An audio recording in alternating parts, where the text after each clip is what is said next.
Alrighty, Howdy Neighbors, and welcome back. It gets so lonely here. Last time, we just ran. We know nothing. Except for the fact that we have a siren right here. Excuse me, mermaid. Clearly a siren. Anyway, let's continue. What happened? As for that, I'm afraid I cannot say. I've been sitting on these rocks singing for many, many nights, but nobody would come to see me.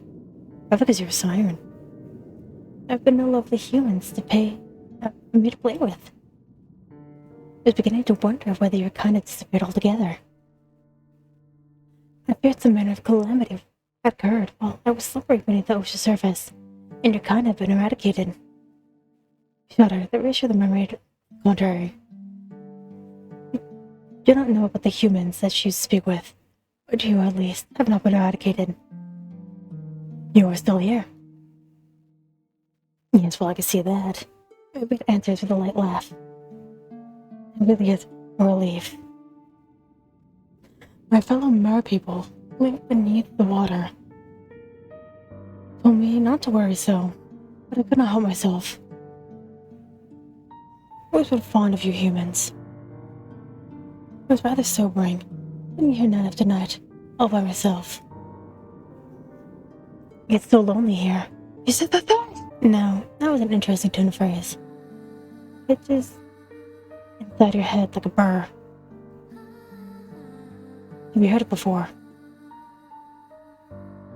So, dear human. Did you say that you are unfamiliar with these parts? Will tell me you examined the mermaid. Honestly, though you might be. Also, you might be at times.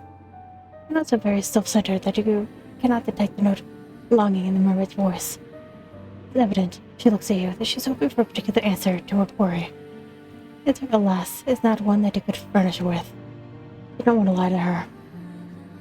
Much hesitation, therefore. You reaffirm your earlier words. This time, you embellish them. You tell the mermaid that you are traveling from far off land. One which is very dissimilar to this. It's not a complete fabrication. You tell her that you only just arrived by the shore. You are familiar both with your immediate surroundings and those further afield. There's a village nearby, and you have never stepped foot in it. You do not know what this village is like, how many inhabitants it boasts. You do not know if a calamity, as Mermaid grimly supposed, has struck this land. Even if she fears all the humans within the immediate vicinity have been laid low by some mysterious lady, then she needn't worry overly on that score. You're still alive. Or you not, you wonder, and upset by a curiosity with the human realm. Yes, that's true. You're here. You're grateful naturally for your company, although... Just look at the mermaid's sighs. I was rather hoping you might be able to bring me some news of the nearby village and of its inhabitants.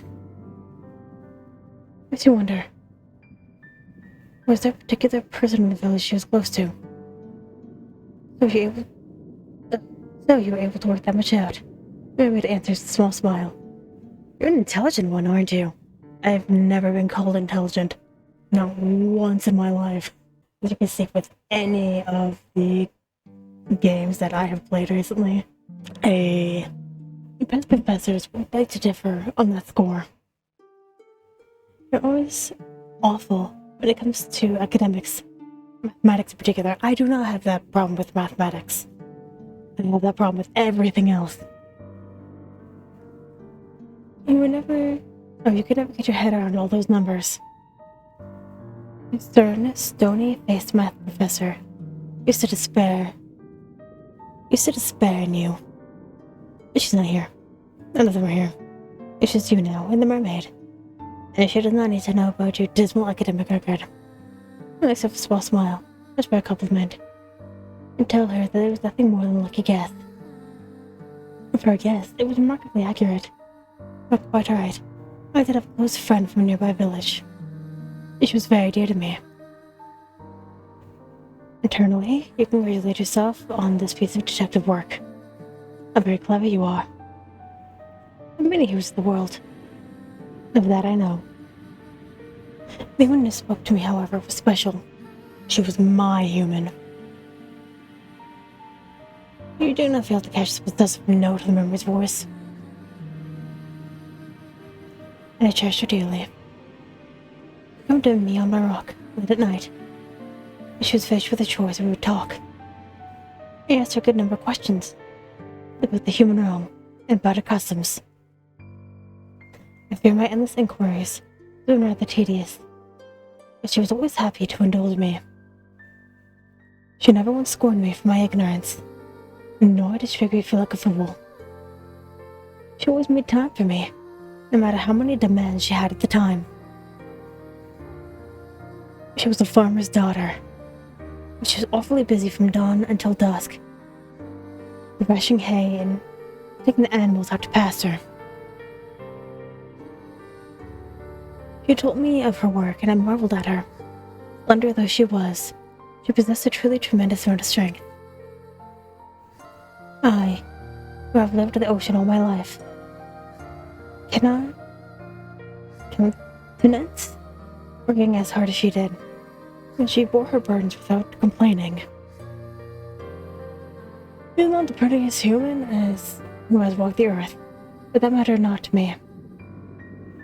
Her conversation was engaging, and I knew through our continued encounters she meant no ill will. She did not have a single drop of malice in her heart.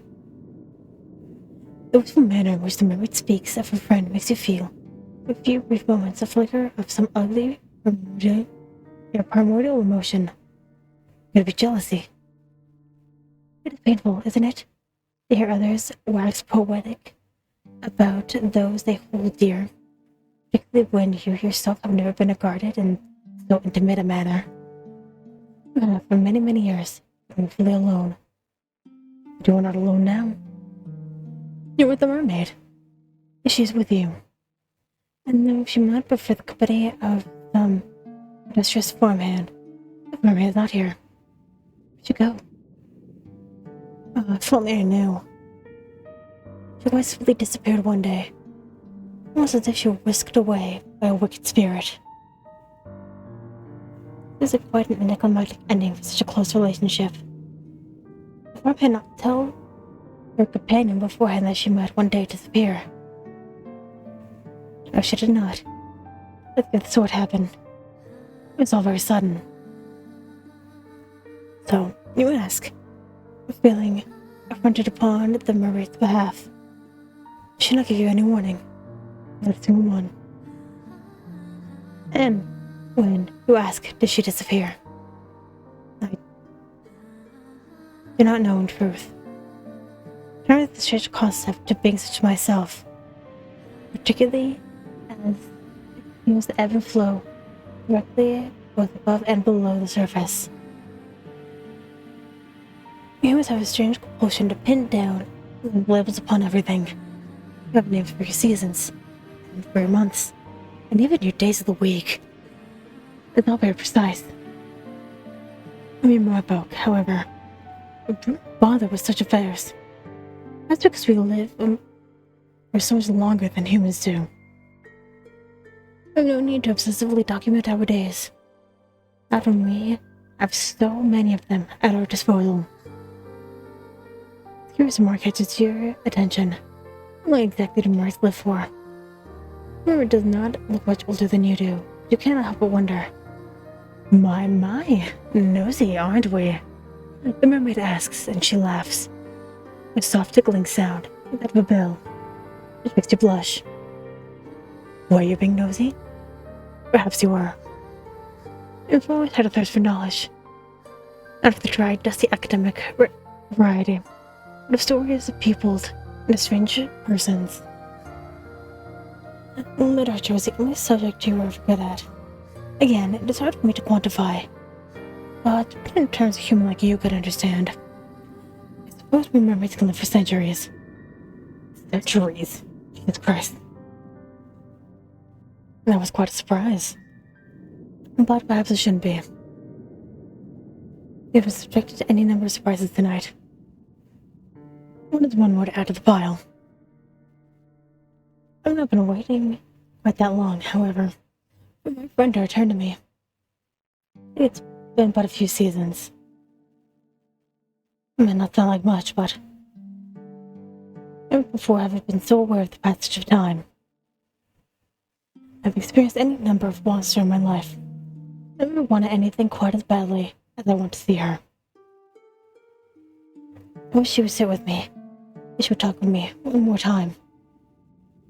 Perhaps I'm asking for an impossibility. I've been waiting for long enough now, presuming that she will not be returning to me. I think that something must have happened to her, or to her family, or perhaps to a whole village.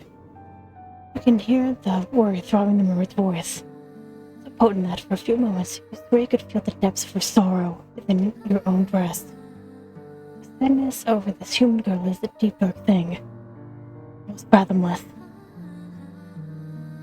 I don't let yourself indulge in it for too long, otherwise you fear you might drown in it. Hopefully, tell the mermaid once more that you cannot help her. You are only a traveler after all. What do you know of a single insignificant farmhand in a nearby village? That is disrespectful.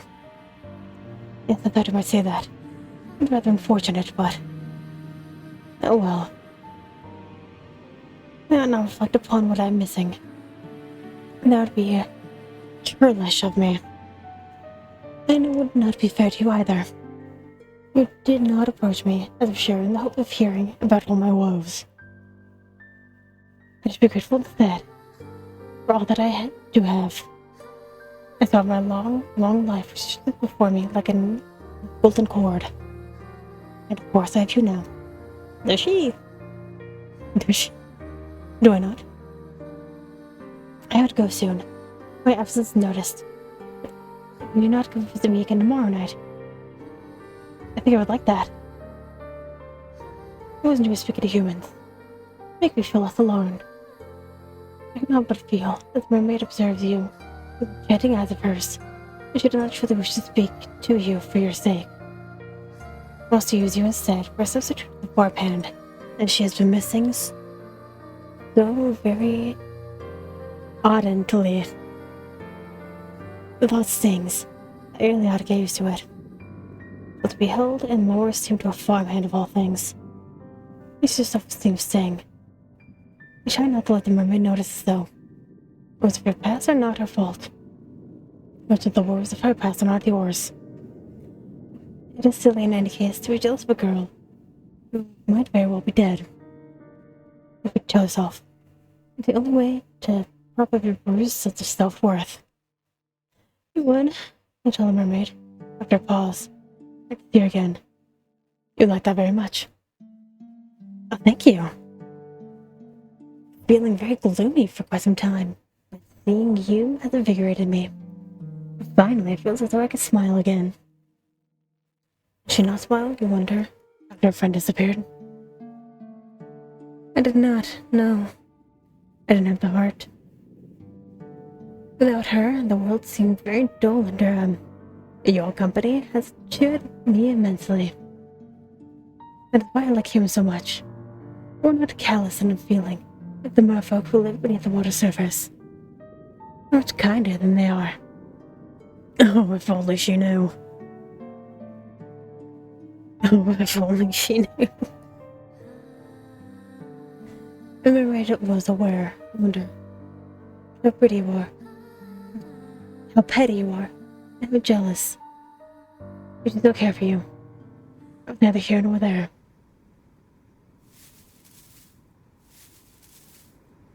I agreed to meet the mermaid. It comes sundown the following night. Make your slow, stumbling way back up the cliffs. Near to the cottage, you have purloined as your own. The noise settled upon your palate. You close your eyes. The sighing of the wind outside and the distant rolling of the waves against the rocks do not disturb you.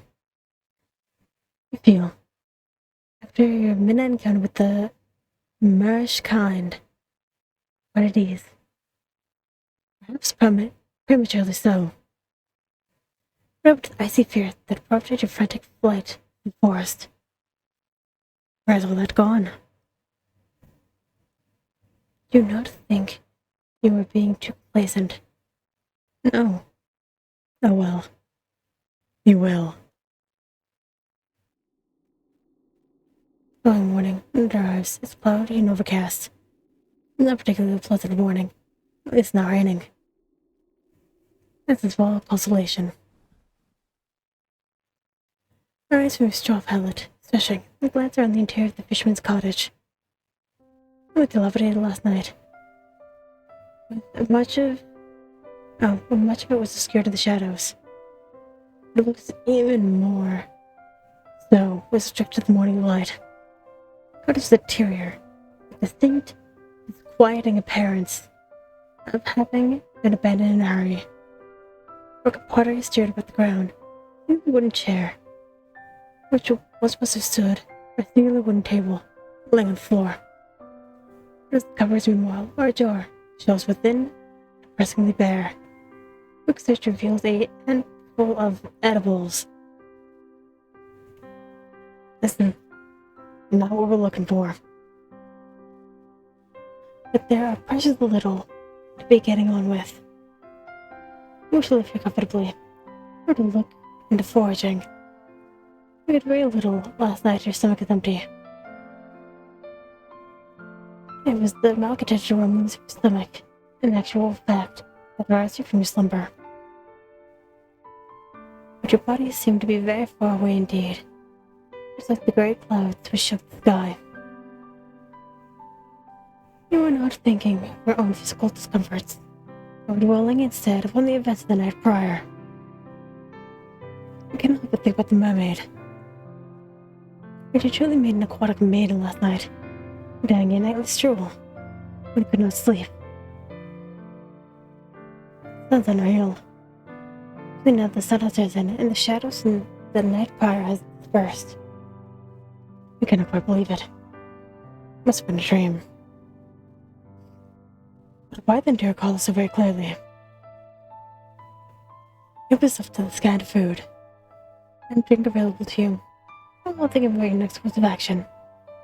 And what are you to do? Your plan, of course, is to return to the shore come nightfall. That you might once again see the mermaid, but night will not arrive for quite some time. Your device means to keep yourself occupied until then. Miss buying interior of the cottage does not furnish you with any particular ideas. Use that go for a walk. Your soul still ache after the excursions last night. But if you go slowly, you ought to be alright. That's what you hope, at least. You don't want to spend much longer than you have to in the fisherman's cottage. Know how cold it might be outdoors. It's as cold inside as it is out. But in any case, the cottage is far too small. Leave the cottage behind you set off. Don't know where exactly you're going. But you suppose it doesn't matter overly much. I don't have a particular destination in mind.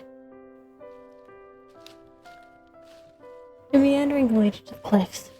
Keep it sharp. After the shore is a perilous one. So much so that you have to wonder who you was in the cliffs the night prior to meet the mermaid.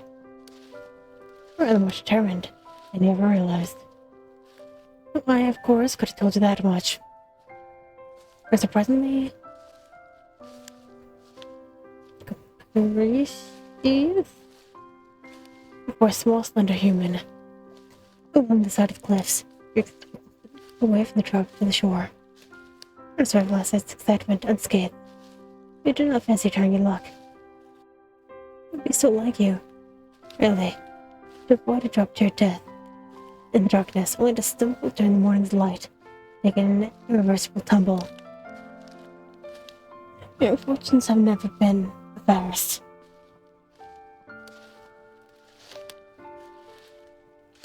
Meandering along the cliff, you see all manner of curious flora. You thought the night prior the cliffs were weather blasted. You see now that your assumptions are incorrect. If I was here, they warm and bright, like the sun's light in the summertime, where you think the flush of pleasure and the fair hair of the mermaid, whom you were certain you spoke to last night. These flowers are so pretty, like her hair, it's uncanny. Those red flowers run toward them, sink down to your knees. The grass brushes past your ankles, like a caress. The morning's dew wetting your skirt. Clothes are getting damp, as your legs, but you can't nod for this minor discomfort. You just had an idea. I'll make a gift for your new friend. You'd appreciate it. Would you not? Told you, her voice is steeped with the lure. And if she had been feeling lonely, you want to see her again. And when you next see her, you'd like to make her smile, with the thought in mind that you begin to pick flowers which are growing along the cliffside. These flowers don't have any thorns.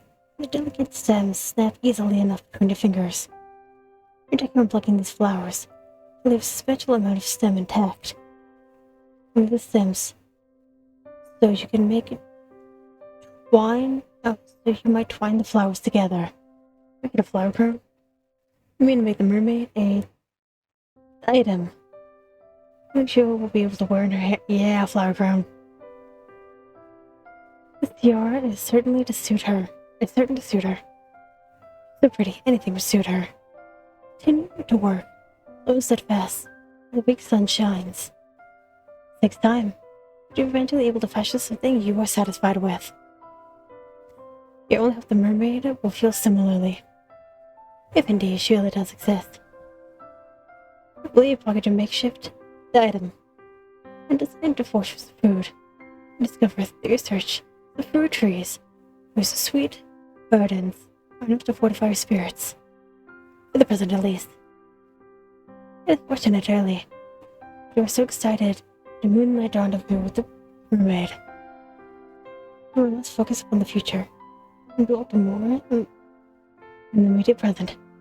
You had more of an appetite. Goodness, your stomach estranged. You returned to your cottage, whereat you mean to wait for the setting of the sun. You have little to do, soon discover. The cottage has been checking the covers of the floor. Occupations which both feel depressingly pointless, and no books to read either, with which you might pass your idle hours.